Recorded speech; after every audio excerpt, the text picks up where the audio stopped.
بسم اللہ الرحمن الرحیم۔ السلام علیکم ورحمۃ اللہ وبرکاتہ۔ قواعد عربی کلاس میں خوش آمدید۔ اس کلاس کے اندر آپ کو قرآن کی زبان، پیارے رسول اکرم صلی اللہ علیہ وسلم کی زبان سکھائی جا رہی ہے، اور ان دونوں ہستیوں سے محبت اور عشق کا تقاضا ہے کہ اس کی زبان سمجھی جائے، تاکہ ہم اللہ اور اس کے رسول علیہ السلام کے فرامین کو براہ راست سمجھنے کے قابل ہو جائیں۔ اس کے لیے کوئی بہت لمبے چوڑے کورس کی ضرورت نہیں ہے۔ اگر آپ سادہ سی عربی سیکھ کر قرآن کی سادہ آیات کو سمجھنے لگ جاتے ہیں تو عام ہماری زندگی اللہ کے رنگ میں رنگ جائے گی انشاءاللہ۔ باقی رہ گئی بات کہ اسپیشلائزیشن، تخصص، اعلیٰ تعلیم، تو جب آپ کے پاس ابتدا ہوگی، ابتدائی چیزیں ہوں گی، تو اس کی بیس پہ آپ اعلیٰ چیزیں بھی سیکھ پائیں گے انشاءاللہ، سیکھ سکیں گے۔ اس لیے ہم اس کتاب کو، جو مبادئ ترجمۃ العربیہ کے نام سے معروف ہے، یہ دیکھیے، اور یہ کتاب لکھی ہے عاصم الحداد صاحب نے، اور ان کے استاذ مسعود عالم ندوی علیہ رحمہ تھے، اور ان کی ہدایت پر انہوں نے یہ کتاب مرتب کی، آسان اور اس سے ذرا معیاری کتاب ہے ترجمۃ العربیہ، جو مسعود عالم ندوی کی اپنی نوشت ہے، اور اس کا بھی مواد زیادہ تر عاصم الحداد رحمہ اللہ نے ہی پیش کیا۔ یہ بہت ہی سائنٹیفک انداز میں سکھائی گئی ہے۔ اس کے اندر عربی بہت ہی حکیمانہ انداز سے سکھائی گئی ہے کہ پہلے ایک اصول، پھر اس اصول کو راسخ کرنے کے لیے مثالیں اور مشقیں۔ آج ہمارا ٹاپک ہے فعل مضارع معروف۔ فعل مضارع میں حال اور مستقبل دونوں کے معنی پائے جاتے ہیں۔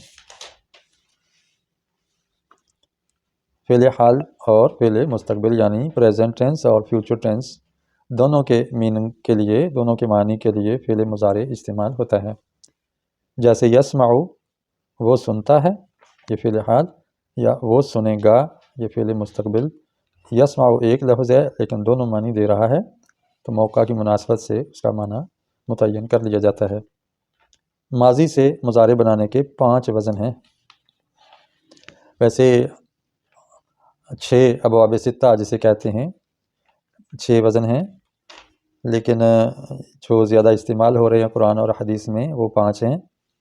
یہ جو آخری وزن ہے حاسبہ یحسب، یہ قرآن میں یحسب نہیں بلکہ یحسب آتا ہے۔ باقی عربی ادب میں وہ ممکن ہے، یا کسی اور قرأت کے اندر یہ بھی تلفظ ہو۔ تو یہ 5 اذان کون سے ہیں؟ ضرب، یضرب۔ جب آپ لغت دیکھیں گے ڈکشنری تو دیکھیں عین کلمہ کے اعراب کی کبھی اتنی حرکت دی ہوتی ہے ضرب، اور مضارع کی یہ حرکت دی ہوتی ہے، یوں 2 چیزیں دی ہوتی ہیں، زبر اور زیر۔ ضرب یضرب یعنی عین کلمہ جو درمیان والا حرف ہے، ماضی میں اس پہ زبر آئے گی اور مضارع میں اس کے نیچے زیر آئے گی۔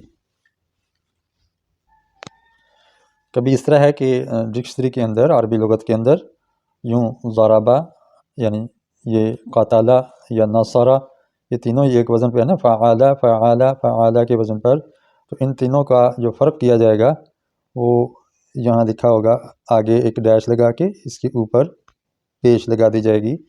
اس کا مطلب ہے کہ آپ جب اس کا مضارع پڑھیں گے تو یقتلو یعنی پڑھیں گے، درمیان میں پیش پڑھیں گے، اور ناصرہ ہو تو تب بھی یوں ینصرو پیش پڑ جائیں گے۔ سامعہ ہے یہاں پہ دیکھیں، سامعہ عین کلمہ کے نیچے زیر ہے، اور اس کے مضارع میں یوں زبر دی ہوگی، ڈیش لگا کے اس کے اوپر زبر، تو اس کا مطلب ہے کہ اس کے مضارع میں عین کلمہ پر زبر پڑی جائے، فتح پڑی جائے۔ اس طرح یہ فاتحہ ہے تو اس کے عین کلمے پر یوں آگے ڈیش لگا کے فتح یفتح۔ حاسبہ یحسب آتا ہے، حاسبہ یحسب، تو اس طرح یہ 5 یا 6 وزن بن جاتے ہیں، یعنی زبر زبر، زبر پیش، زیر زبر، زبر زبر، اور زیر زیر۔ یہاں عین کلمہ کے نیچے مضارع کے اندر زیر آ رہی ہے۔ اس طرح کر کے یہ 5-6 اوزان ہیں۔ یضرب اصل تو پھر یہ تین ہی بنتے ہیں، جیسے ماضی میں ہم نے پڑھے تھے نا، تین وزن ہیں، فعل، فاعل، فعول۔ تو مضارع کے اندر بھی یہ دیکھیں یہ حرکتیں تو ہر جگہ ایسی آئیں گی، زبر، جزم اور پیش۔ یہ جو عین ہے، عین کا حرف، اس پر کبھی زبر ہوگی یفعل، کبھی زیر ہوگی یفعل، کبھی پیش ہوگی یفعل۔ تو یہ تین ہی وزن مضارع کے ہیں۔ یہ جو کہا جا رہا ہے نا کہ مضارع بنانے کے 5 وزن ہیں، تو میں اس سے اختلاف کرتا ہوں۔ اگر پیچھے ماضی کے اندر ہم نے 3 وزن پڑھے ہیں، تو ان مضارع کے اندر بھی ہم مجرد کے ابواب میں 3 ہی وزن کہیں گے، وہ بھی یہی ہے عین کلمہ کی بنیاد پہ، یفعل، یفعل، یفعل، یفعل۔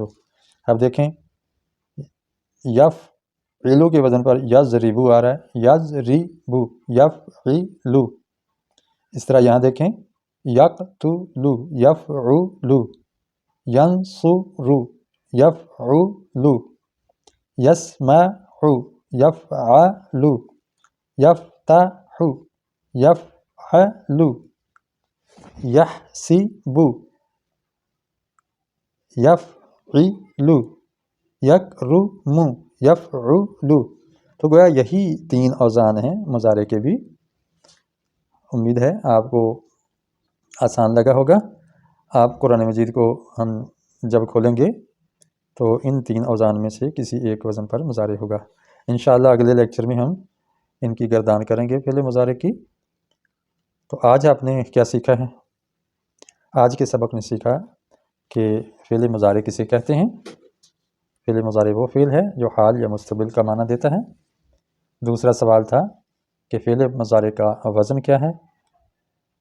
اس کا جواب ہے کہ فعل مضارع کے 3 وزن ہیں، یفعل، یفعل، یفعل۔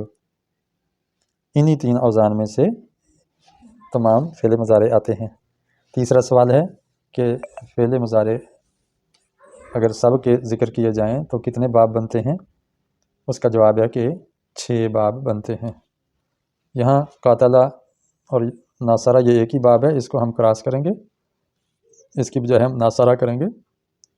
ضرب، نصر، سمع، فتح، حسب، کرم، یہ 6 باب ہیں، 7 نہیں ہیں۔ ان کو ابواب 6 بھی کہتے ہیں، یعنی 6 باب۔ 6 میں نے 6، ابواب میں نے باب۔